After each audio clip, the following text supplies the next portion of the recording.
안녕하십니까. 오늘은 초보자 회계행 14회차로서 지난 시간에 말씀드린 매도가능증권, 만기보유증권을 좀 더 발행자 입장과 투자자 입장에서 상호 비교 설명하면서 저희가 강의하도록 하겠습니다. 매도가능증권, 만기보유증권은 자산적 가치가 있는 증권을 말합니다. 유가증권입니다. 근데 이제 목적이 장기적인 자금 운용이나 투자 목적입니다. 그래서 그 종류에는 지분증권과 채무증권, 국공서책을 말하죠. 갖고 있는데 통상적으로 지분증권이 이제 매도가능증권 분류가 되고요. 채무증권은 만기보유증권으로 분류하는 게 원칙입니다. 그런데 채무증권이라 하더라도 만기까지 보유할 의도가 없거나 만기까지 보유할 능력이 없는 경우에는 매도가능증권으로 분류가 됩니다. 이게 무슨 말이냐? 만기까지 보유하고 하고 있지 않겠어요. 그래서 3년짜리인데 한 2년만 갖고 있겠다 한다든지, 만기까지 보유할 능력이 없어요. 3년 후에 이제 원금 상환을 받는데 그 전에 돈이 모자라가지고 재정적으로 이제 매각을 해야 돼. 이런 게는 만기까지 보유할 재정적 능력이 없다는 얘기입니다. 이런 경우에는 이거를 만기 채권이라 하더라도 만기 보유증권으로 분류하지 않고 매도가능증권을 분류한다. 그래서 채무증권은 원래 만기 보유증권이 원칙인데 만기까지 보유할 의도가 없거나 만기까지 보유할 능력이 없는 경우에는 채무증권이라 하더라도 만기 보유증권이 아니라 매도가능증권을 분류한다. 이게 중요합니다. 이걸 꼭 기억하시기 바랍니다. 그러면 회계처리에 대해서 알아보도록 하겠습니다. 회계처리. 매도가능증권은 이제 지분증권인데 지분증권에 단기매매증권이 있고요. 또 지분증권에 관계사 투자주식이 있습니다. 이게 뭐가 있을까요? 지배 목적을 갖고 있는 지분법 적용 투자주식,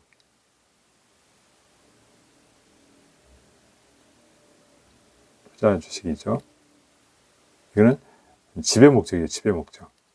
투자 목적이 아닙니다. 그래서 단기 시세 차익 목적으로 하는 단기매매증권과 지배 목적으로 보유하고 있는 지분법 적용 주식을 제외한 지분증권은 모두 매도가능증권이다. 그 목적은 장기 투자 목적이다. 이렇게 부르겠습니다. 지분증권 중에서 단기매매증권 빼고 관계사 주식을 제외한 것은 모두 매도가능증권으로 본다. 이렇게 보시면 되겠습니다. 그럼 취득시 원가를 어떻게 분리하느냐? 매입 가액에서 취득 부대 비용을 가산해서 취득 원가로 봅니다. 단기 매매증권은 취득 부대 비용을 별도 수수료 비용으로 본다고 그랬죠.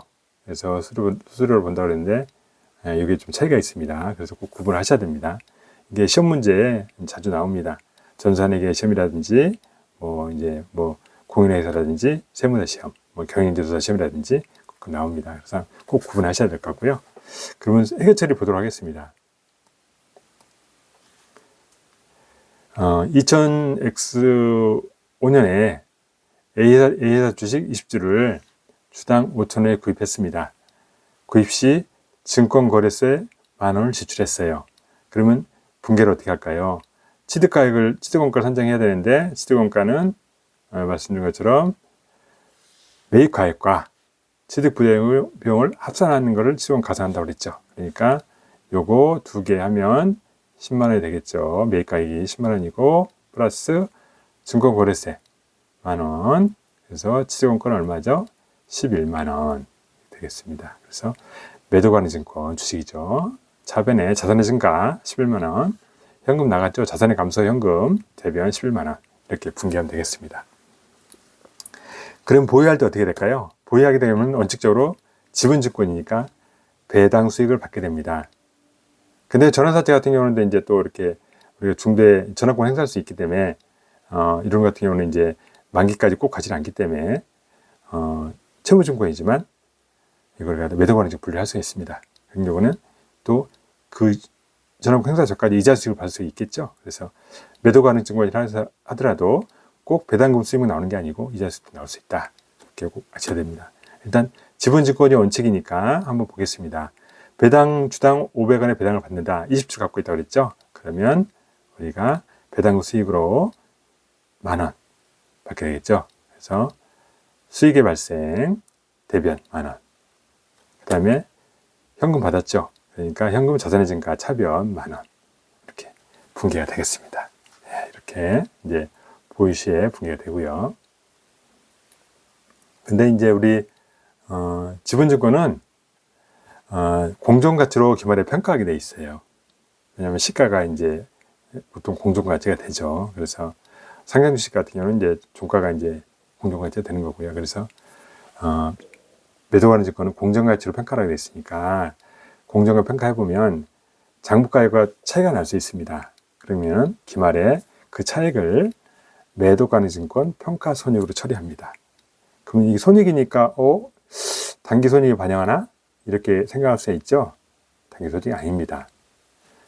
단기 매매 증권의 평가 손익은 우리가 영업의 수익 비용으로 처리했죠. 근데 매도가능 증권은 단기 손익이 아니고 자본 계정 중에서 기타 포괄 손익 누계액으로 저희가 분류를 합니다. 그 이유는 이거는 장기 투자 목적인데 매번 매기마에 따라 가치가 변동을 합니다. 그리고 가치가 변동하고 또 미실현 손익이에요. 아직 돈 들어온 것도 아니에요.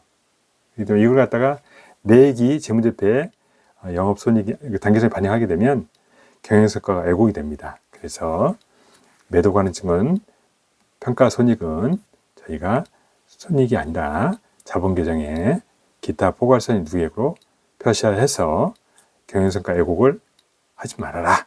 그런 뜻입니다. 아시겠죠? 그래서 꼭 그 기억하십시오. 시험 문제 나옵니다. 그다음에 그러면 기말 평가시험 보겠습니다. 2000X5년 12월 31일 A사 주식 20주의 시가가 6,000원이래요. 우리가 얼마 치르겠죠?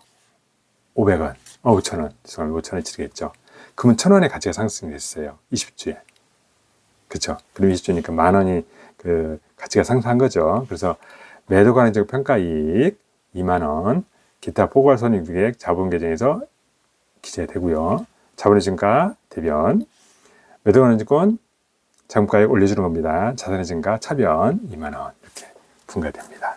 아시겠죠? 그래서 이게 꼭 자본 계정에 들어간다. 이거 명심해 주시고, 평가시는 이렇게 하는데 처분시는 어떻게 할까요? 처분했을 때는 이제 매도가능 증권 사라지는 겁니다. 그렇죠? 그러면 사라지게 되면 매도가능 증권이 사라지니까 그때까지 인식했던 매도가능 증권 평가 손익도 당연히 없어져야 되겠죠. 왜냐하면 원래 매도가능 증권이 사라지는데 이 종속물인 매도가능 평가 이익도 있으면 안 되겠죠. 그렇죠. 다 사라져야 되는 겁니다. 그래서 처분 시에는 그때까지 남아있는 매도가능 증권 평가 손익을 모두 제거하고 처분 손익을 인식하게 됐습니다. 그게 무슨 말이냐? 그렇게 되면 취득가액에서 우리가 취득원가죠. 취득원가에서 매도가능 증권 평가 이익 손실이 있으면 이게 플러스 마이너스해서 이게 장부가액이 되는 겁니다. 장부가액. 그렇죠? 네. 그런데 처분 시에는 매도가능 증권이 사라지니까 매도가능 증권 평가 이익 손실도 사라져야 되는 거 있으면, 그러면 어떻게 돼요? 이게 사라지는 거죠. 그럼 뭐만 남습니까? 취득원가만 남습니다. 그러면 취득원가가 장부가액이 되는 거죠. 그래서 이것과 처분가액을 비교해서 매도가능 증권 처분 손익을 인식하라는 얘기입니다. 그렇겠죠. 인식하면 되겠죠. 그러면 결론적으로 매도가능 처분 손익은 처분가액에서 취득가액을 뺀 금액. 만약 처분가액이 많다. 그러면 이익. 취득가액이 더 많다. 그러면 손실. 그래서 그러면 매도가능 처분 이익 손실 나옵니다. 이때는 매도가능 처분 이익 손실을 단기손익에 반영해요. 왜냐? 이거는 실현됐잖아요. 이제 실현돼서 구체적으로 확정된 거예요. 그러면 이게 단기손익의 경영성과에 반영해도 왜곡이 되는 게 아니고 정확하게 반영된 거죠. 그렇기 때문에 평가 손익은 자본 계정에 기타 보고할 손익 누계로 표시하지만 처분 손익은 당기 손익에 반영해라 얘기입니다. 아시겠죠? 그래서 처분 시에는 항상 매도 관리 평가 손익을 모두 제거해서 이거를 취득원가로 만들어주고 취득원가와 처분가에 비교해서 처분 손익을 인식해라. 아시겠죠? 꼭 기억하십시오. 예를 보겠습니다. 2000X 6년 5월 A회사 주식 20주를 주당 7,000원 처분했어요. 그러면 이때까지 우리 그 매도가능 증거 가액이 얼마였습니까? 전년도 취득 당시에 취득원가가 11만 원이었죠. 매입가액 10만 원하고 증권거래에서 만 원. 그렇죠. 플러스 뭐가 있었죠? 매도가능증 평가이익. 매도가능증권 평가이익 있어가지고 이게 2만 원 있어서 기말의 장부가액 얼마 만들어놨어요? 13만 원 만들어놨어요. 그렇죠? 처분 전가 13만 원이 된 거예요. 그러면 제가 처분할 때는 매도가능증 평가손익 모두 제거하라고 그랬죠. 평가이익이니까 이 대변에 잡혀 있었죠. 처분할 때, 제거할 때 어떻게 참여하겠죠? 매도가능증 평가이익 2만 원 제거시켜 주시고, 그러면 장부가액 얼마였어요? 우리 그 매도가능 평가 증권 장부가액이 13만 원였죠.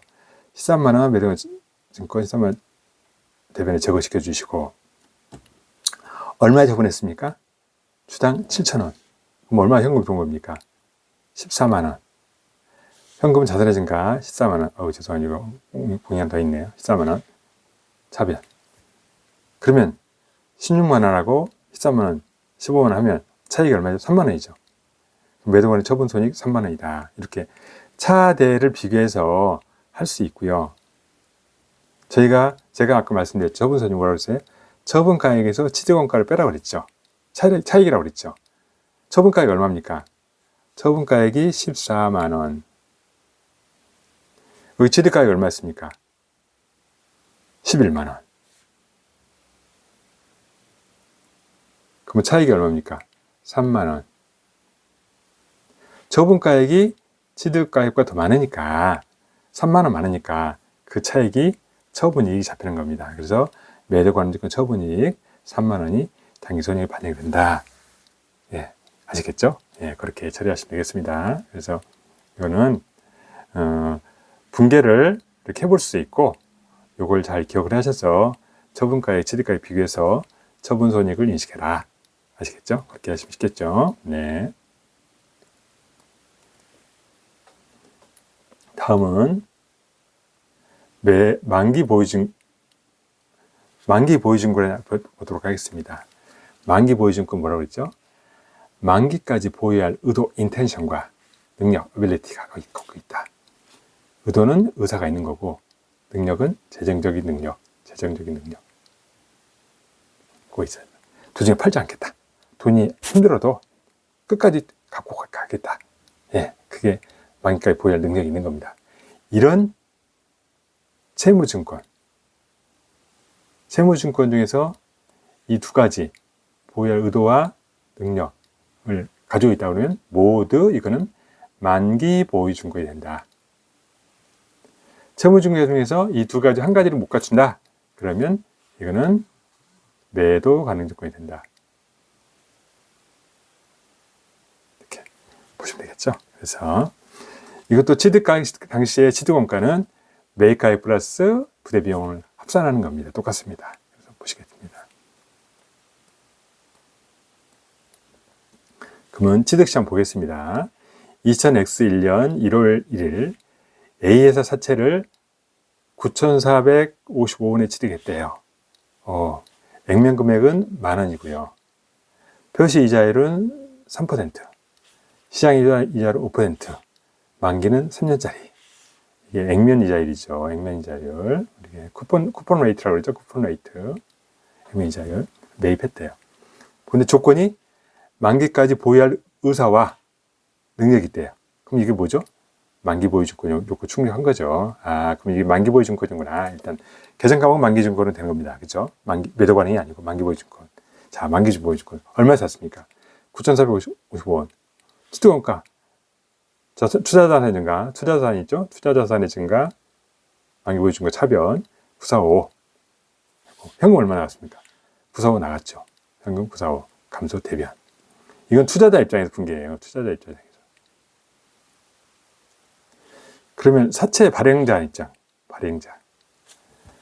사채를 발행하면 제가 앞에 강의 내용에서 계정과목, 투자자산 계정과목에서 제가 투자자산과 발행자와 투자자 입장에서 비교 설명했죠. 그 계정과 설명한 게 있습니다. 그걸 보시면 또 쉬운데 한 번 더 말씀드리면 사채 발행하는 거니까 사채가 부채죠? 회사채니까.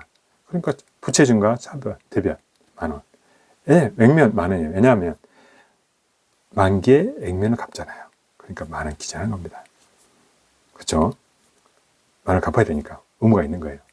근데 현금 얼마 들었습니까? 만원짜리를 9,455원에 들었어요. 발행인 입장에서는 만원짜리 사채 발행하면서 9,455원 현금을 조달했단 말입니다. 그렇죠? 현금 들어왔죠. 현금 중에 차변. 그럼 차익이 뭐냐?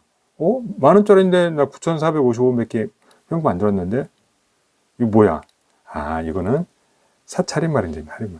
아, 할인해서 발행했다. 이렇게 아십시오. 일단 아십시오. 뒤에서 설명드리겠습니다. 할인 발행. 아, 시장에서 이게 이자율을 시장이 5%예요. 근데 이 회사는 3%밖에 안 주겠대. 그러면 이 만원짜리가 만약에 팔리겠어요? 생각을 해보세요. 여러분이 투자자 입장이라면 이 회사는 어떤 회사는 액면이자 5% 주는 회사가 있고요. 시장이 5% 똑같이 주는데 여기는 3% 준단 말이에요. 그러면 더 주고 사겠어요? 덜 주고 사겠습니까? 당연히 덜 주고 사죠. 투자하죠. 그러니까 할인 발행이 되는 거예요. 그러니까 발행자 입장에서는 표시이자율이 시장보다 낮기 때문에 액면 가격에 발행할 수가 없어요. 낮게 발행을 해야 돼요. 그래야 시장이 팔려. 만약에 5%다 그러면 만원에 발행할 수 있어요. 근데 표시자율이 나는 7%다. 그러면 시장보다 5%더 더 높잖아요. 그럼 더 비싸게 발행할 수 있어요. 그걸 뭐라 한다? 할증 발행. 할증 발행. 네. 그래서 이 사채 개념이 되게 이제 깊게 들어가면 어려운데 제가 설명드린 내용만 아시면 할증 할인 발행 그냥 쉽게 이해되시는 거예요. 상적으로 생각하십시오. 어렵고 어렵습니다. 뭐 현재 가치 들어가야 되는데 현재 가치 따질 필요 없이 그냥 여러분들이 상적으로 이해해 보십시오. 시장에서는 5% 이자를 주는데 우리는 3% 준단 말이에요. 그럼 여러분 같으면 제가 주고 그 사채 사겠습니까? 싸게 사야죠. 그러니까 할인이 되는 거 할인이 되고 표시자리 5%예요. 액면도 5%예요. 그러면 제가 그걸 줘야죠. 액면 금액 만원에 사는 겁니다. 그렇죠? 근데 표시자리 7%야. 시장은 5%인데 더 줘? 그러면 어떻게 돼? 이자를 더 받잖아요. 그럼 더 비싸게 사야 되겠죠. 그게 할증이에요. 할증 발행. 아시겠죠? 네, 할증 발행. 이것만 일단 머리에 기억하시고 저를 따라오세요. 그러면 제가 나중에 사채 설명 다 설명해 드릴 테니까. 아시겠죠? 여기까지 이해하실 거 믿습니다. 제가 어렵게 안 했어요. 자, 그래서 발행자 입장에서는 만원짜리를 545원만큼 할인 발행했어요. 그걸 갖다가 사채 할인 발행 차금이라는 용어를 씁니다. 이거는 사채에서 차감하는 형식으로 기재해라. 이렇게 해서 사채 할인 발행 차금 차금 545 금액 9455가 되는 거죠.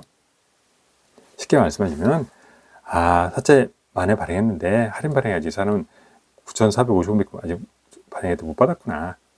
그렇게 이해하시면 돼요. 아시겠죠? 그렇게 해서 표시하겠습니다. 그럼 보유시에 사채는 뭐죠? 표시 이자를 매년 주는 거예요. 매년. 그렇죠? 3% 이자 주겠다는 겁니다. 그럼 얼마에 대해서? 만원에 대한 3% 이자 주겠다는 거예요. 그럼 투자자 3% 이자 받겠죠? 3% 이자 수익, 현금 300 들어왔겠죠?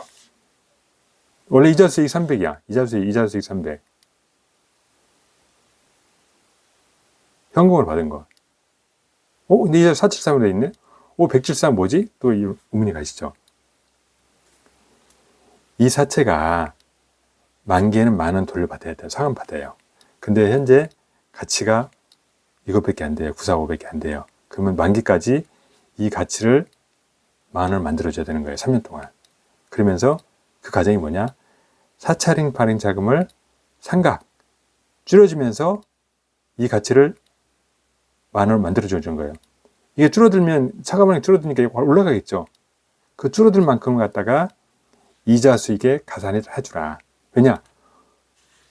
5% 받았는데 3% 안 받았잖아요. 그러니까 더 받게 해주는 거예요. 그러면서 이자 가산하면서 사채 장부액을 올려주는 겁니다.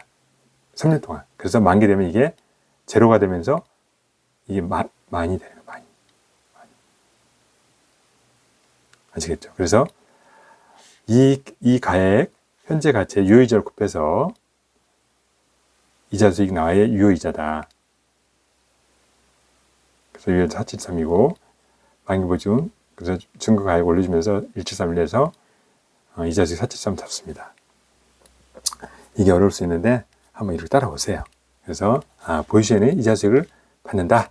그러면서 할인 발행하면 할인 발행 상각하면서 내 투자자산 가치를 올려주고 그만큼 이자 수익을 더 받는다. 그렇게 이해하시면 됩니다. 왜? 표시자율이 시장이 낮으니까 차익을 보전받는다. 그렇게까지 이해하시고 따라오시면 되겠습니다. 그래서 그렇게 분기 처리합니다. 만기 때 어떻게 되냐? 만기 때는 모르죠. 저희 만기 때 봤잖아요. 제가 이걸 만기 때 받는다고 그랬잖아요.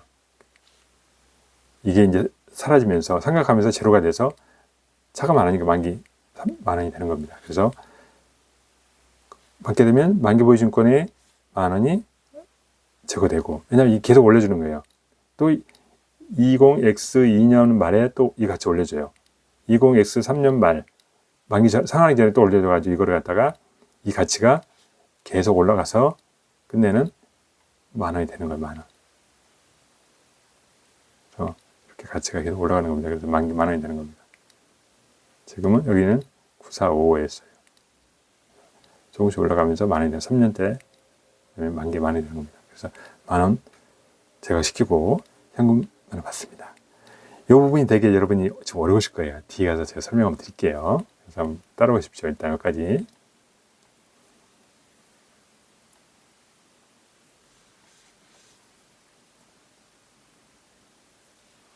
자,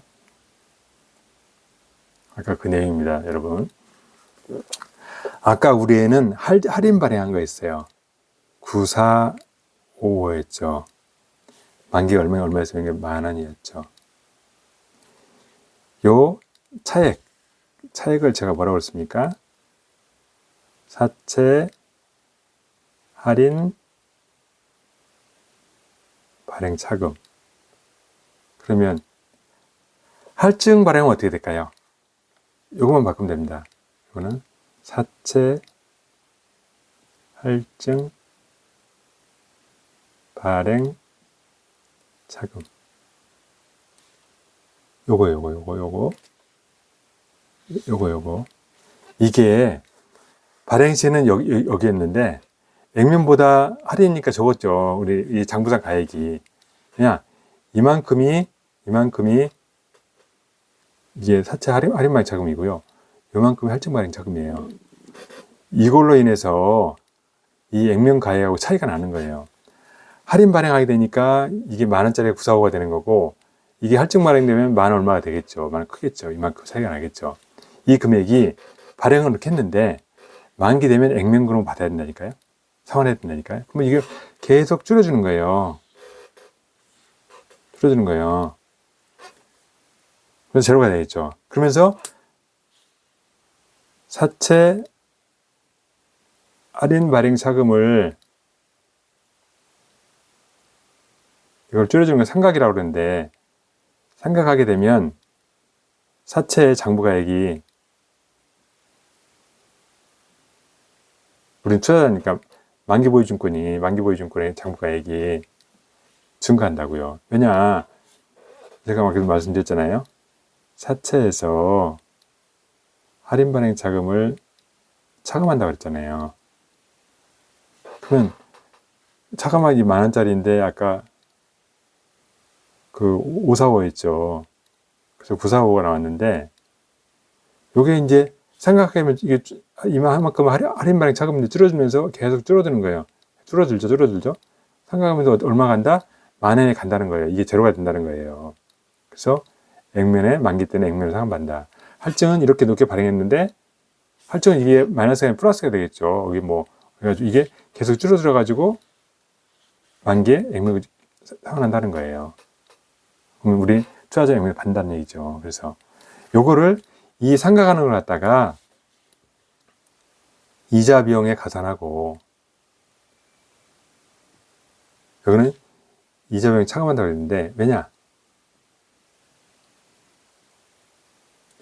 이게 할인 발행인데요. 할인 발행은 뭐냐면 액면 이자율보다 시장이 높아요. 그러면 할인이잖아요. 싸게 받는 거잖아요. 싼 거잖아요. 할인 발행한 거예요. 그러니까 투자자 입장에서는 이 차익만큼은 이자를 적게 받았어요. 그러니까 이 할인 발행처럼 생각함으로써 투자자의 이자 수익을 보상해 준단 말이에요. 가상해 준단 말이에요. 그래서 똑같이 가게 해준다는 거예요. 이게 가산하는 거고. 할증물을 볼게요. 액면 이자율이 7%예요. 시장이 5%예요. 이 투자자는 시장에서 5%밖에 안 되는데 이 회사 투자자가 7% 이자율을 받는 거예요. 그러면 땡 잡은 거죠. 그러면 그렇게 되나요?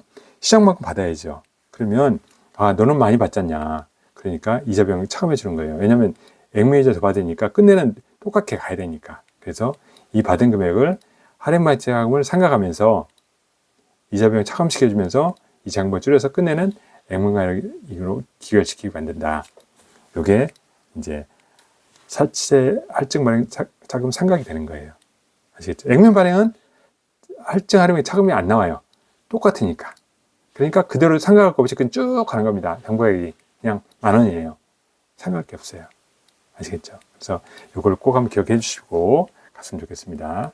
더 자세한 거는 나중에 사태 때 한번 더 보도록 하겠습니다. 제가 여기까지만 설명드리면 큰 개념은 아실 거예요. 자, 그러면 지금까지 설명한 거 한번 비교해서 설명하도록 하겠습니다. 유가증권은 지분증권과 채무증권이 있죠.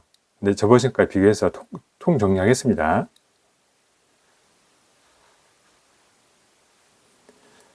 단기매매증권 목적이 뭐죠? 단기간 시세차익 목적이죠. 종류 뭐가 있습니까? 단기매매증권에는 지분증권과 채권이 있어요. 유동자산의 당자산으로 분류를 하죠. 공정가액 평가의 손익은 뭘로 처리하죠? 영업의 손익으로 단기손익을 반영한다. 취득당시 수수료는 취득원가에 가산한다? 안 하죠. 수수료 비용 처리하죠. 이게 단기매매증권이 되겠습니다. 그러면 매도 관련 증권은 투자자산이죠. 목적이 장기 투자 목적입니다. 종류 뭐가 있을까요? 지분증권과 채권도 있어요. 원래는 지분증권만이 원칙으로 가야 되는데 여기까지 만기까지 보유하지 의사가 없고 능력이 없으면 채권이라 하더라도 매도 관련 증권을 분류한다. 그래서 지분 채권이 매도 관련 증권이 될 수 있다. 그래서 매도 관련 증권은 공정가치로 평가하게 돼 있어요. 지분증권은 다 공정가 평가입니다. 그래서 평가하게 되면 공정 평가하게 되면 기타 손익이 기타 포괄손익 누계가 되는 거예요. 아시겠죠? 그래서 매도 관련 증권은 공정가치 평가해야 되는데 평가손익 기타 포괄손익 누계인데 이거는 단기손익이 아니고 자본이다. 말씀드렸죠? 그리고 매도 관련 증권은 취득하면서 발생한 취득 부대 비용은 뭐냐? 취득원가에 가산한다. 꼭 아십니다. 수수료 비용이 아니다. 만기 보유 증권. 만기까지 보유할 증권이에요. 장기 투자 목적이에요.